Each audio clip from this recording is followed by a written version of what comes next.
Hello, friend, and welcome back to Couch Tales. I am your host, Analia, and I'm diving right into part 2 of When Romantic Love Feels Like Parenting. This is from Bob's point of view. Okay, so I know what you're thinking. How could I possibly act like that? It's embarrassing to even admit, but I've been in that situation. I was in a relationship with Sarah, and at first everything was great. She was incredible, funny, smart, and just the kind of person I wanted to be with. But after a few months, things started to change.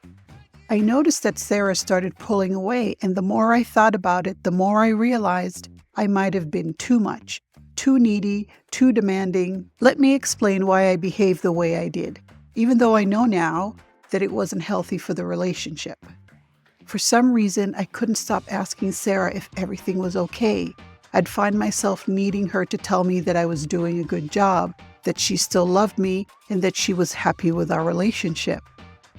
I'd get this overwhelming feeling of insecurity, like I wasn't enough, and I had to hear it from her to feel better. But I didn't understand why I was doing this. It wasn't like I thought she would leave me, but I just needed to hear it over and over. Looking back, I realized that this need for constant reassurance came from a deep place inside me. When I was younger, I didn't always get the emotional support I needed. I guess I never learned how to feel secure without someone else telling me everything was okay. I wasn't helpless. I could cook, clean, and make decisions. But in the relationship with Sarah, I started to rely on her for a lot more than I should have. I'd let her make plans for us, pick the restaurants, or even choose what we'd do on weekends. And if she wasn't around to handle it, I'd get lost. It wasn't that I couldn't do it myself. I just felt like it was easier to let her take the lead. I guess I was always looking for someone to guide me or make things easier for me. The thing is, that wasn't fair to her. She wasn't my mommy, and she shouldn't have to fill that role. When Sarah wasn't available or didn't give me the attention I needed right away, I'd sulk or get upset. I think part of me was just too emotionally dependent on Sarah. If I didn't get that immediate attention, I didn't know how to cope with it. I needed her to make me feel better right away. And when she didn't, I acted out. It wasn't fair to her, and it was really childish. One of the things that Sarah mentioned to me later was that I would expect her to be there for me no matter what. Looking back, I see now that I wasn't being a good partner. I was leaning on her for emotional support, but I wasn't giving back from the same energy.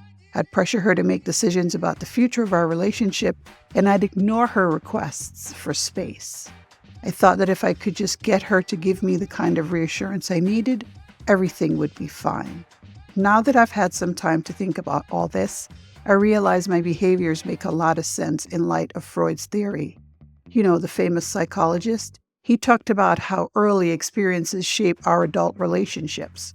According to his theory, I may have been unconsciously seeking out a mother figure to fulfill emotional needs that I didn't get as a child.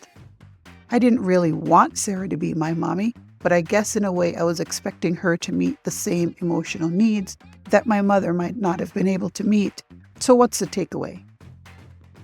If you're consuming this and you recognize some of your own behavior in mine, I get this stuff is complicated and it's hard to see when you're in the middle of it. But it's also important to recognize when your behavior is hurting someone else. In my case, I had to learn to grow up, to take responsibility for my own emotional well-being. All right, that's it for today's episode of Couch Tales, Why We Do What We Do. I'm your host, Analia. And if you liked this episode, please forward it to a friend who might benefit. Until next time, friend, stay curious and stay kind.